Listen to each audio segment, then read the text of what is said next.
Okay. Okay. మన ప్రభువైన యేసుక్రీస్తు పేరట మీకు శుభము.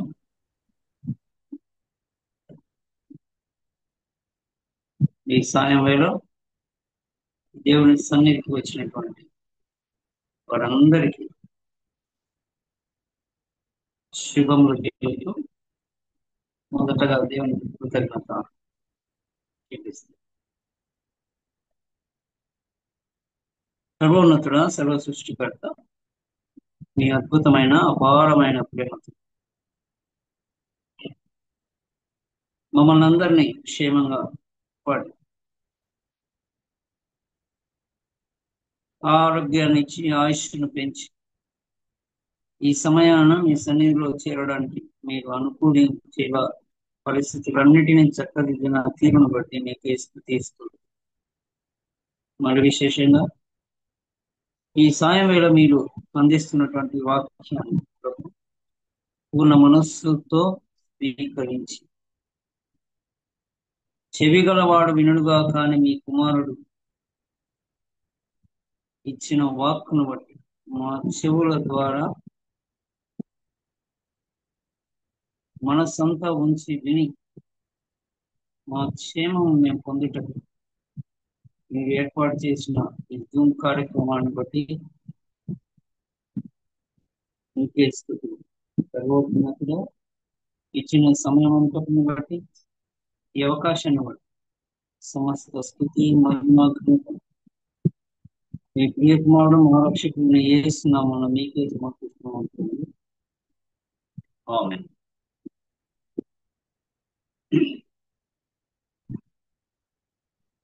అందరినీ మరోసారి కలవడం చాలా సంతోషంగా ఉంది.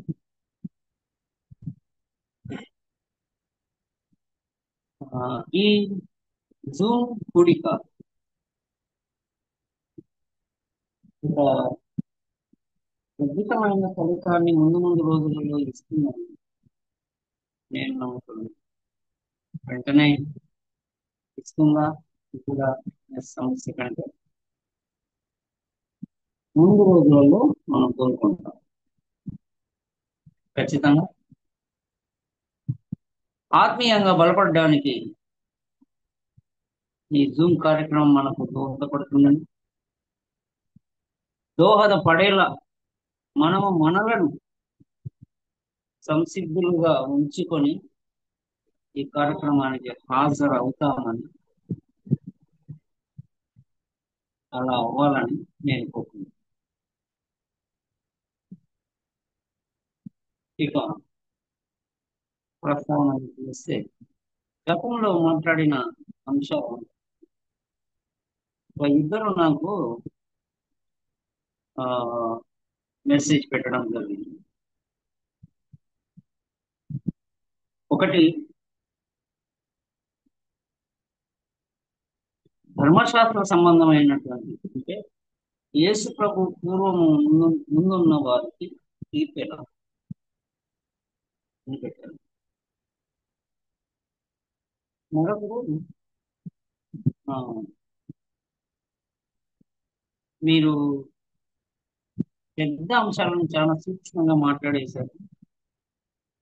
అవి మీరే పెద్దగా కూడా మాట్లాడగలరు కదా, ఎందుకని అలా మాట్లాడేశారు అని చెప్పారు. సరే,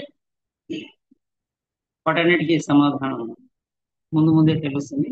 అయితే మొదటి ప్రశ్న జవాబు నేను ఆయన పంపించడం జరిగింది. ఆ, ఆ, రోమా పత్రిక ఎవరైనా ఉంటే విని చూడవచ్చు. రోమా పత్రిక 2వ అధ్యాయము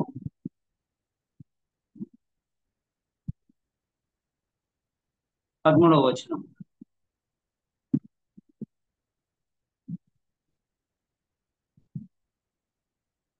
ధర్మశాస్త్రము వినువారు దేవుని దృష్టికి నీతిమంతులు కారు గాని ధర్మశాస్త్రం అనుసరించి ప్రవర్తించు వారే నీతివంతులుగా ఎంచబడుదురు. దాని తర్వాత 15వ. ధర్మశాస్త్రం లేని అన్యులు స్వాభావికంగా ధర్మశాస్త్ర సంబంధమైన క్రియలను చేసిన ఎడల వారు ధర్మశాస్త్రం లేని వారైనను తమకు తామే ధర్మశాస్త్రమైనట్టున్నారు. అట్టివారి మనస్సాక్షి కూడా సాక్ష్యమిచ్చుచుండగను వారి తలంపులు ఒకదాని మీద ఒకటి తప్పు మోపుచు లేక తప్పు లేదని చెప్పుచుండగను ధర్మశాస్త్రానుసారము తమ హృదయంలో ఎందు రాయబడినట్టు చూపుచున్నారు. సో తూర్పు దినాన ఇది ధర్మశాస్త్రమును కలిగి ఉన్నవారు, లేనివారు, అంటే అన్యులైనప్పటికీ కూడా సృష్టికర్త గురించి ఏమాత్రము ఒక అవగాహన లేనటువంటి వారైనప్పటికీ కూడా వారు ఇప్పుడు ఈ లోకంలో ఏ మతమైనా వాళ్ళు, ఏ నమ్మకాన్ని, ఏ విశ్వాసాన్నైనా వాళ్ళు అనుసరిస్తూ ఉండవచ్చు. అయితే బిగ్ జడ్జిమెంట్ డే అంటారు. ఈ లోకమునకు తీర్పు తీర్చే ఈయన బిగ్ జడ్జిమెంట్ డే అంటారు. సో బిగ్ జడ్జిమెంట్ డే దినాన సమస్త లోకులు రావాల్సింది. తీర్పు ఎలా ఉంటుందనేది అది ఇప్పుడు మనం మాట్లాడుకోదగినది కాదు. కాకపోతే ఆ సహోదరుడు అడిగిన దాన్ని బట్టి ధర్మశాస్త్ర సంబంధికులైనటువంటి వారికి ధర్మశాస్త్ర సంబంధంగాను, కానటువంటి వారికి వారి మనస్సాక్షిని బట్టి తీర్పు ఉంటుంది. ఇంకా అన్యజనులై క్రీస్తును విని నమ్మిన వారికి, నమ్మని వారికి వీరికి కూడా తీర్పు ఉంటుంది. ఈ తీర్పు ఎలా ఉంటుందన్న విషయం దేవుని కృపను బట్టి మరోసారి కలిసి మాట్లాడు. ఇక ఈ దినం అంశం ఒక అంశం కాక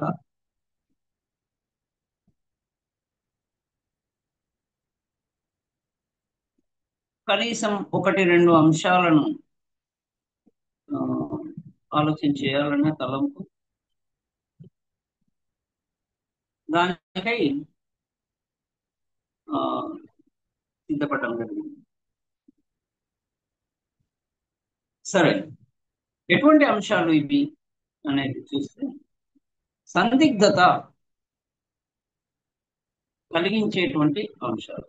అంటే క్రైస్తవ చదువరి తన పరిశుద్ధ గ్రంథం చదివేటప్పుడు సందిగ్ధతకు లోనవుతున్నటువంటి అంశాలు లేదా లోను చేస్తున్నటువంటి అంశాలు.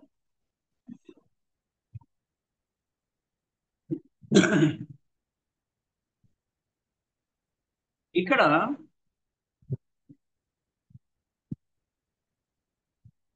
సందిగ్ధత కలిగిన అంశాలు వచ్చినప్పుడు వాటిని నివృత్తి చేసుకోవడం ఎలా, come out of that ambiguity ఎలా అంటే క్రైస్తవ దైవం యొక్క సహజ గుణగణాలను పరిగణలోకి తీసుకొని వాటికి ఈ సందిగ్ధతకు కల్పించేటువంటి అంశాలు భిన్నమైనదా లేదా సరిపోలేలా ఉన్నటువంటిదా అనేది చూసి భిన్నమైనదైతే వదిలేసి సరిపోలినదైతే అనుసరించి నడుచుకుంటే మంచిది. అంటే ఇది సత్యంతో కూడుకున్నది. కారణం క్రైస్తవ గ్రంథం బోధించే దేవుడు సత్యవంతుడు కనుక ఇలా సరిపోలిన అంశం మనమే తెలుసుకోవాలి. నిరంతరము కనీస జ్ఞానము కలిగిన మనకు మనము ఆలోచన చేసి బేరీజ్ వేసుకుని పరీక్షించుకొని సత్యమైనది అసత్యమైన సత్యమునకు దూరముగా ఉన్నది కనీసం గ్రహించగలిగినంత సమయము ఇందుకొరకు మనం వెచ్చించాలి. అప్పుడు తెలుస్తుంది ఖచ్చితంగా. ఇది లేకుండా ఏమి ఉండదు. తెలుసుకొని దాన్ని అనుసరించాలి. సో సందిగ్ధత ఇది పోవాలంటే సత్యం ఏంటో తెలుసుకోవాలి. ఈ సత్యాన్ని తెలుసుకోవడం ఒకటి, దాన్ని మనసులో నిలుపుకోవడం మరొకటి. తెలుసుకొని వదిలేస్తే ప్రయోజనం ఏమి ఉండదు. మనసులో నిలుపుకుంటే నిత్యం మనతో ఉంటది, మన ఆలోచనలలో ఉంటది. కనుక మనము నడిచే నడవడికను బట్టి మనల్ని మనం సరి చేసుకోవడానికి అవకాశం ఉంటుంది. దీనికి తోడుగా ఒకవేళ మనమే విశ్వాసులం అయితే నిత్యము మనల్ని భద్రపరుచుకుంటూ కాపాడుకోవాలని వెంట ఉండి లోపల ఉండేటువంటి పరిశుద్ధాత్ముడు నిరంతర హెచ్చరికలు మనకి ఇస్తూనే ఉంటాడు. వాటిని నిర్లక్ష్య పెట్టక విధేయతతో గైకొంటే ఇంకా ఎటువంటి ఇబ్బంది ఉండదు. ఈ లోకంలో ఈ జీవిత ప్రయాణంలో కూడా ఎటువంటి ఇది ఉండదు. విషయం ఏంటంటే మనకు మనము భయపడి మన సొంత ఆలోచనను బట్టి అక్కడక్కడ ఈ మనస్సాక్షి గద్దింపును గాని పరిశుద్ధాత్మని హెచ్చరికను గాని ఖాతరు చేయక మన సొంత నిర్ణయాలను బట్టి ప్రవర్తిస్తాం. అలా కాకుండా ఉండేలా చూసుకోవడానికి మనకు సత్యం అనేది తెలిసినప్పుడు అది నిరంతరం మనలోనే ఉంటే బాగుంది. ఈ సత్యం వద్దనుకొని తమ ఇష్టం వచ్చిన రీతిన జీవితంలో అన్నిటిలోనూ అలాగే ఉంటారు. దైవ సంబంధమైన అంశాలలో కూడా వారు అలాగే ఉండే ప్రయత్నం చేస్తారు. అటువంటి వారి బాధాకరమైన స్థితిని పౌలు ఒక చోట చాలా చక్కగా చెప్పారు. చక్కగా అనడం కంటే ఆయన కూడా బాధపడుతూనే రాశారు. 2వ తెస్సలోనికైలకు రాసిన పత్రిక 2వ అధ్యాయం 9వ వచనం నుండి 11 వరకు చదవగలరా? జ్యోతి ఎక్క కాకుండా దయ ఉంచి వచ్చిన వారు పార్టిసిపేట్ కండి. When you 9. Participate you will be very active. Please. నశించుచున్న వారు తాము రక్షింపబడుటకై సత్య విషయమైన ప్రేమను అవలంబింపకపోయేది కనుక వారి రాక అబద్ధ విషయమైన సమస్త బలముతోనూ నానా విధములైన సూచక క్రియలతోనూ మహత్కార్యములతోనూ దుర్నీతిని పుట్టించు సమస్త మోసముతోనూ నశించుచున్న వారిలో సాతాను కనుపరుచు బలమును అనుసరించి ఉండును. ఇందుచేత సత్యమును నమ్మక దుర్నీతి యందు అభిలాష గల వారందరూ శిక్షా విధి పొందుటకై అబద్ధమును నమ్మునట్లు మోసము చేయు శక్తిని దేవుడు వారికి పంపుచున్నాడు. ప్రభు వలన ప్రేమింపబడిన thank you very much leader కళ. థ్యాంక్ యూ అన్న. అక్కడ దయచేసి లాస్ట్ 3 వర్డ్స్ రిపీట్ చేయండి. అందరూ ఎవరెవరు ఓపెన్ లో ఉంటేవారు. అందుచేత సత్యమును నమ్మక దుర్నీతి యందు అభిలాష గల వారందరూ శిక్షా విధి పొందుటకై అబద్ధమును నమ్మునట్లు మోసము చేయు శక్తిని దేవుడు వారికి పంపుచున్నాడు. దేవుడే పంపిస్తున్నాడు. ప్రేయర్ చేసిన సిస్టర్ కూడా మ్యూట్ అయిపోయినారా? ఓకే. అక్కడ లాస్ట్ 3 వర్డ్స్ అంటే 3-4 వర్డ్స్ మోసము చేయు శక్తిని దేవుడు వారికి పంపుతున్నాడు. గమనించారా?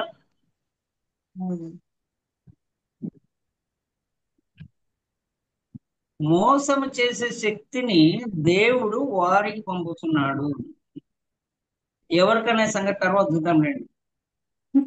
పంపేది ఎవరు? ఆ శక్తి దేవుడు. ఎవరు మ్యూట్ లో అక్క వదలలేదు అక్క? దేవుడు. అక్కడ జ్యోతిక దయ ఉంచి వాళ్ళు మ్యూట్ లో నుంచి ఒక్కరు కూడా బయటికి రావడం కదా. రండి బ్రదర్ మీట్లో నుంచి. ఆయన ఉన్నారు కదా, ఎందుకని ఆన్సర్ చేయడం? రామ్ కుమార్ గారు. సరే, ఓకే. అంటే వింటుంటారు, డిస్టర్బెన్స్ అవుతుందని. ఉమ్, లేదు, అడిగినప్పుడు ఆన్సర్ చేస్తే బాగుంది. ఉమ్, ఉమ్. రైట్. ఇది ఆశ్చర్యం అనిపించడం లేదా జ్యోతి? Yes yes yes. దేవుడే ఇస్తున్నాడు మోసం చేసే శక్తి అని. మోసము చేయని శక్తిని దేవుడు వారికి పంపుచున్నాడు. ఓకే, ఎందుకు అనే తర్వాత చెప్పుకున్నాం. ఎవరికి అనేది చూద్దాం. వారికి అంటే ఎవరికి?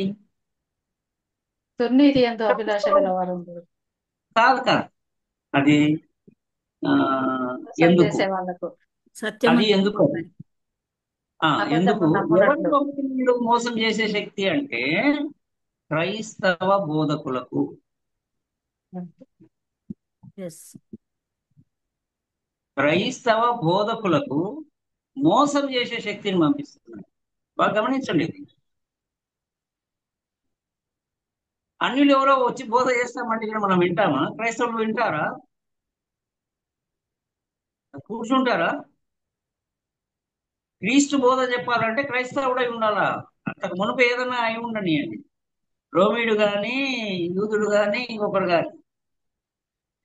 కానీ క్రైస్తవుడై ఉంటేనే క్రైస్తవులకు బోధ చేయగలడు. అతనికి మోసం చేసే శక్తి దేవుడు పంపిస్తున్నాడు. అయితే ఇదేంటిది? క్రైస్తవ బోధకుడు క్రైస్తవులకు బోధ చేస్తుంటే అతని మోసం చేసే శక్తి పంపించడం ఏంటి అనేది ప్రశ్న. అయితే ఈ బోధకుడు ఎవరు? ఎవరు ఈ బోధకులు అని చూస్తే, వీరు క్రైస్తవులుగా మారినటువంటి వారు. ఇంతకుముందు గతంలో వారి జీవితం వేరేగా ఉండినా, వేరే విశ్వాసం ఉండినా అక్కడ నుండి క్రైస్తవ్యంలోకి వచ్చినటువంటి వారు. వీరు ఎందుకు ఇలా దేవుని చేత మోసం చేసే శక్తి పొందుకుంటున్నారు అంటే, ఒక మొదటి తిమోతి 6వ అధ్యాయం 9, 10 వచనం.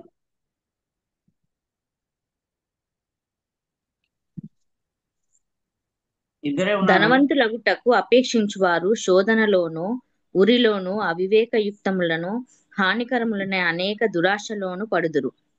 అట్టివి మనుషులను నష్టంలోను నాశనంలోను ముంచివేయును. ఎందుకనగా ధనాపేక్ష సమస్తమైన కీడులకు మూలము. కొందరు దానిని ఆశించి విశ్వాసము నుండి తొలగిపోయి నానా బాధలతో తమ్మును తామే పొడుచుకొనిరి. ఎవరు కవులు?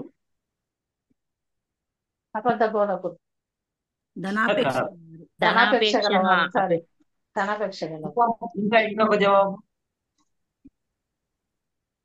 ఉమ్. అక్కడ నేను టీచర్గా పనిచేసిన, అందుకే నేను ఇట్లా ప్రశ్నలు వేస్తుంటా, జవాబులు ఎక్స్పెక్ట్ చేస్తాను. తక్కువ గుర్తించలేదు. ఇంకా డ్రాబ్యాక్ అయింది నాకు. సరే, ఎవరు వీరు అంటే ఎక్కడి నుండి తొలగిపోయారు వాళ్ళు? విశ్వాసం నుండి. విశ్వాసం నుండి అంటే తొలగిపోవారు విశ్వాసం. విశ్వాసులు కాకపోతే వాడిని బోధ ఎవరు వింటారు? విశ్వాసి కనుకనే ఖచ్చితంగా విశ్వాసం. అది కూడా సాధారణమైన విశ్వాసి అంటే కూడా అసలు బోధకుడుగా ఎదిగేటంత అవకాశమే లేదు. కాబట్టి ఒక దశలో ఒక బలమైన విశ్వాసిగా ఉండి ఉంటాడు ఖచ్చితంగా. ఉండి ఆయన విశ్వాసం చూచి, అంటే తన చుట్టూ ఉన్నటువంటి వారి మధ్యనే చాలా చిన్న గుంపై ఉంటది తొలి దినాలలో. వారందరూ గ్రహిస్తారు. మేడం ఎవరు? ప్లీజ్. లేదు లేదు, డిస్టర్బెన్స్. ఓకే. సో తొలి దినాల్లో ఖచ్చితంగా గమనించి ఉంటారు. అతనెంత మంచి విశ్వాసి కనుక అతనికి తోడ్పాటుగా అతని సేవ మరింత మందికి వాక్య పరిచర్య నిమిత్తము చేరాలని అతనికి కుడి ఎడమలుగా సహాయం చేస్తూ వచ్చి ఉంటారు. లేకపోతే ఎదగరు. ఆ సహాయము మరింత సౌకర్యార్థమై తొలి దినాలలో నుంచి, అంటే మరీ ఇబ్బందికరంగా ఉన్నటువంటి దినాల నుండి కాస్త సౌకర్యవంతంగా ఆయన కుటుంబము ఉండాలని వీరి కానుకలు కావచ్చు, ప్రత్యేక ప్రోత్సాహకాలు కావచ్చు, ఇతరత్ర అన్ని రకాల సహాయాలు, అంటే సంఘ సభ్యులుగా ఏర్పడినటువంటి వారు తోటి వారి అందిస్తూ రావడం. అయితే ఇక్కడనే జరిగేది సమస్య, అంటే సమస్య పెరగడానికి ఈ పరిచయాలు చిన్నగా వ్యాపిస్తాయి. ఆ సభ్యుల బంధువుల వరకు వెళ్తాయి. సో వాళ్ళు కూడా రావడం, కూడుకోవడం జరుగుతుంది. ఇలా ఇతర ప్రాంతాలకు కూడా ఆయన పేరు లేదా ఆయన వ్యక్తిత్వము, ఆయన విశ్వాసము చెప్పబడి అక్కడికి కూడా రమ్మని ఆహ్వానాలు అందుతాయి. అక్కడి నుంచి కూడా సహాయాలు వస్తాయి. ఇలా జరిగి సౌకర్యవంతం, అంటే ఇబ్బందులను తొలగించాలన్న ఉద్దేశంతో సంఘస్థుడు ఇచ్చినటువంటి ఆయన మేలుగా ఇచ్చినటువంటి సహాయము సౌకర్యాలను మించి సుఖాలుగా లేదా సుఖాన్ని అందించేవిగా స్థితిలో మారుతాయి. ఇది అత్యంత ప్రలోభ పెట్టేటువంటి స్థితి. ఇక్కడ కట్టుకుంటేవాడే విశ్వాసం. అయితే అంత సులువైనది కాదు. సుఖాలు మరవడానికి అలవాటు పడుతుంది. ఇప్పటి నుండి బోధ మారుతుంది. క్రీస్తు ప్రధానం కాకుండా పోతాడు, అయ్యగారే ప్రధానమవుతాడు. ఈ రకమైన బోధ చేస్తూ వస్తారు. ఏమాత్రం వెనుకాడరు. గమనించండి. ఇంకా పరలోకము, నరకము అన్న భయము అంతకు మునుపు ఉండినటువంటి ఈ వ్యక్తులు విశ్వాసము నుండి తొలగిపోయి ధనాపేక్ష వైపు వచ్చిన దినాన ఏ మాత్రము నరకం గురించి భయపడేదే ఉండదు. ఈ లోక సుఖము వారిని అలా చేస్తుంది. ఈ నెపం అపవాది మీద వేయొచ్చు, వేస్తూ ఉంటారు. ఇది ఆదాము నుండి సంక్రమించినటువంటి అలవాటు. ఏమయ్యా ఆదాము తినవద్దని చెప్పిన పండు తిన్నావు అంటే, నేను కాదు, నువ్వు ఇచ్చిన స్త్రీయే నాకు తినిపించింది.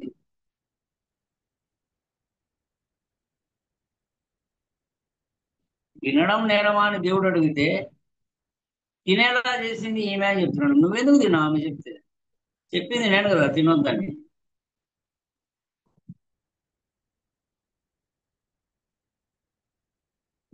సో వారు ఇంక దేనికి వెరవరు, వెనకాడు.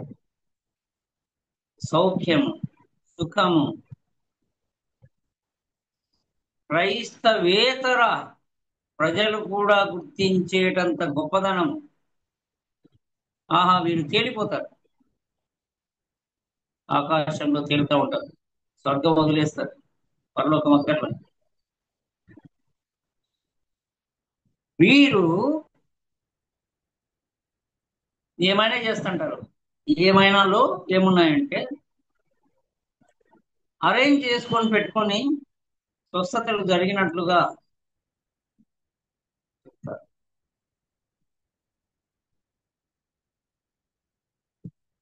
పరిశుద్ధాత్మని మేము పిలిస్తే వస్తాడని పిలుస్తారు అంతే. దేవుడైనా సరే మేము పిలిస్తే రావాల్సిందే మా తర్వాతే అన్నంతగా బోధ ఉంటుంది కానీ ఈ పదాలు అయితే వాడరు. ప్లీజ్ టు పెరటనే అంటారు. క్రీస్తుని అడుగుతారా, కమాండ్ చేస్తారా?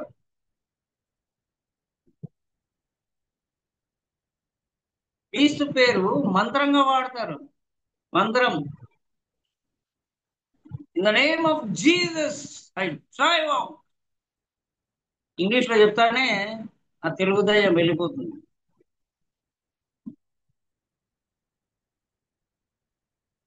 ఆ కుంటిదనం పోతుంది. వీరందరికీ వారి గురించి మనకు అంటే ఇంతగా అక్కర్లేదు. కాకపోతే వారి తీర్పు వాళ్ళకు. మిమ్మల్ని బట్టే కదా అన్ని జనుల మధ్య నా నామము పరచబడుతుంది. వదులుతాడు అనుకోవద్దు దేవుడు, వదలడు. కృపాకాలమైన శిక్షకు గురయ్యే వారి దైన్య స్థితి ఇది. మేల్కొంటే, కనీసం వారి చివరి దినాలైనా మేల్కొంటే, చేసిన పాపాలని నేను మరిక జ్ఞాపకం చేసుకున్నాను అని దేవుడు ఇవ్వగలిగిన దేవుడు.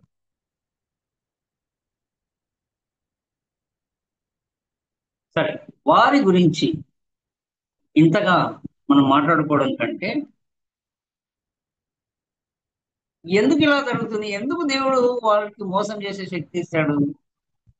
ఇందాక సిస్టర్ చదివిన దాంట్లో అద్భుత కార్యాలు ఇంకా ఏమో చదివారు, అవన్నీ ఉంటాయి. మహత్ కార్యాలు, అద్భుతాలు ఏమేమో చేస్తారు.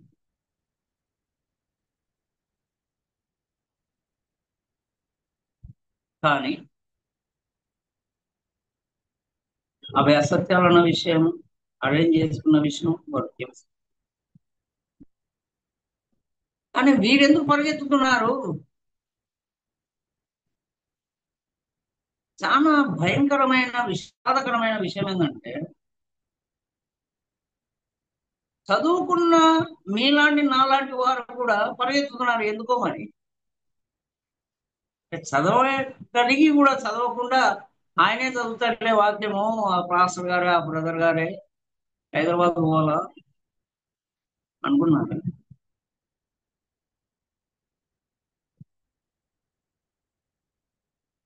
మనం చదివిన చదువు కేవలం న్యూస్ పేపర్ చదవడానికి, వారపత్రిక చదవడానికి, కథలు చదవడానికి, లేదా రోజు పొద్దున్న కేవలం బైబిల్ నామమాత్రకంగా చదవడానికి మాత్రమే. విషయాలు తెలుసుకోవడానికి చదవద్దా? చెప్పే అంశాలు సత్యాల అసత్యాలు అన్న విషయం కనీసం బేరీజు వేసుకోవాలి.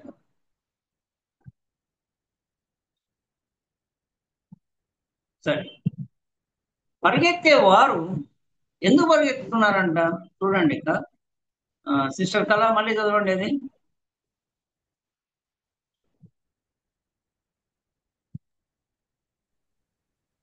11వ వచనం చదవండి అక్క, చదవండి అక్క. దైవజనుడా, నీవైతే వీటిని విసర్జించి. సారీ, తిమోతి దగ్గర ఉన్నారు కదా మీరు, రైట్, అయినా పర్వాలేదు. కానీ రెండవ కొరింథీ తెస్సలోనికైన 2వ అధ్యాయం 11వ వచనం, 2:11. 2:11. ఇందుచేత సత్యమును నమ్మక దుర్నీతి సత్యము నమ్మక, నమ్మరు. ఇది ప్రజల గురించి అక్క. ప్రజలు అంటే క్రైస్తవులైన సంఘ సభ్యులు, ఏ సంఘం అన్నా కానీ అక్కడికి పరిగెత్తేవారు మోసం చేయబడ్డానికి పరిగెత్తుతున్నారు. ఇదో చిత్రమైన అంశం. ఎవరైనా జాగ్రత్త పడతారు. మోసం చేసే వాళ్ళు ఉన్నారు అక్కడ అంటేనే మోసపోకూడదు అని జాగ్రత్త పడతారు. కానీ వీరే పరిగెత్తుతారు. కారణం ఏంటంటే సత్యం నమ్మరు. చదవండి. దుర్నీతి యందు అభిలాష గల వారందరూ. దుర్నీతి యందు అభిలాష, ఎంత చక్కని పదం. కోరిక అనడానికి ఒక డిగ్రీ ఎక్కువ అనుకుంటా. అభిలాష సమానమైన పర్వాలేదు. కోరిక,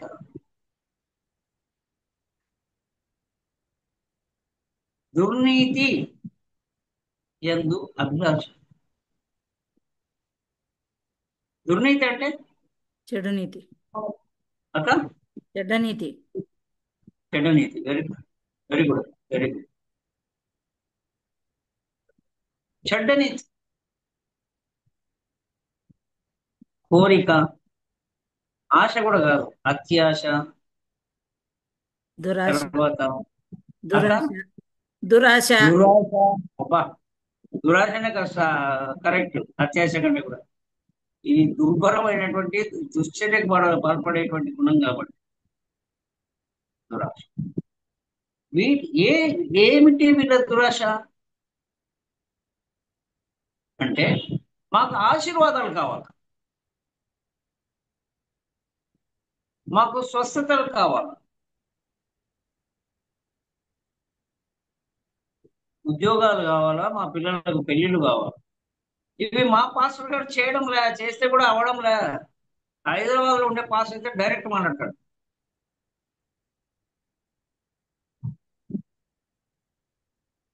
ధనాశ. సిగ్గుపడే ఒక విషయం. ఒక సిస్టర్ నాతో మాట్లాడుతూ వాళ్ళ అమ్మాయి పెళ్లి గురించి మాట్లాడుతా, అంటే ఏర్పాటు ఉంది. అదే బ్రదర్, మనం హైదరాబాద్ పోయి అక్కడ ఒక ప్రోగ్రాము స్పాన్సర్ చేసి వచ్చాము. అమ్మాయి పెళ్లి కావాలని విజ్ఞాపన కూడా రాసి ఇచ్చాము. ఇంకా ఖచ్చితంగా ఈ సంవత్సరం లోపల అయిపోతుంది. ఎంత భయంకరం!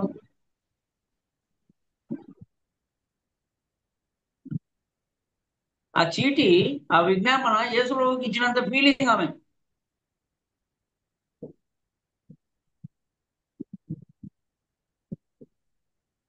అంత భయంకరమైన స్థితిలో అయితే కొంచెం సంతోషించదగ్గ విషయాలు కూడా ఉన్నాయి. అటువంటి వారి దగ్గర నుంచి ఏదో ఒక దశలో బయటపడిన వాళ్ళు కొంతమంది ఉన్నారు. వారిని కలిస్తే అక్కడి లోతైన విషయాలు మనకు తెలుస్తాయి. ఎంత దుర్భరంగా లోపల ఉంటారు, అంతరంగ పురుషుడు వారికి ఎలా ఉన్నాడు అన్న విషయాలు మనకు తెలుస్తాయి. కాకపోతే వద్దు అంటూనే నేను వాళ్ళ గురించి ఎక్కువ మాట్లాడినట్టున్నాను, దయచేసి క్షమించండి.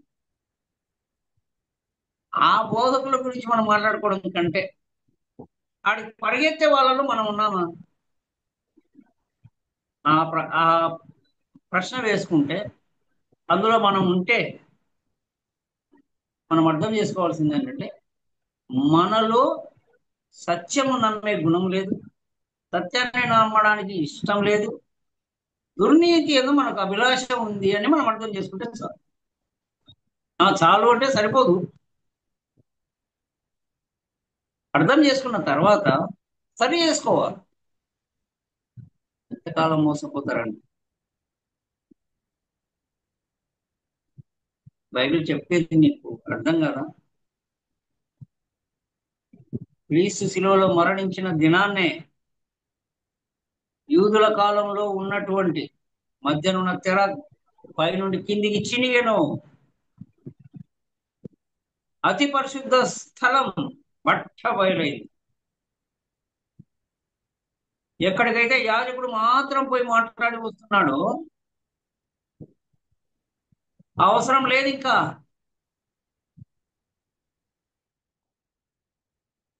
శ్యామ్ గారు అయినా, సుకుమార్ అయినా, జ్యోతి అయినా, కళ అయినా, ఎవరైనా నేరుగా మాట్లాడుకోవచ్చు దేవునితో. దాన్నే ప్రార్థన అంటారు. ఎవరికో ఏదో పౌరా పాఠాన్ని ఇచ్చినట్టు ఆ హైదరాబాదు భక్తులకు, సహోదరులకు, ఆ చెన్నైలో ఉండే వారికో రాసి ఇవ్వాలి దేవుడు. దేవుని బిడ్డలను అంత సులువుగా ఎవరికో అప్పచెప్తాడు అనుకోదు. మంచి గొర్రెలకు కాపాడు. ఒక్క గొర్రె తప్పితే కూడా ఎంతో వెతికి తెచ్చుకునేంత ప్రేమ, దీర్ఘశాంతము, ఓర్పు, ఇంకా ఏమన్నా గుణాలు చెప్పండి, అవన్నీ ఉన్నాయని తెచ్చుకుంటాడు. ఇట్లా వాళ్ళకి అప్పచెప్తాడు.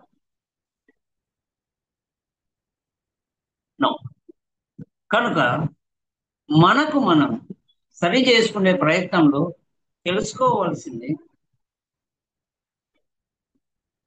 మరిక మోసపోకూడదు.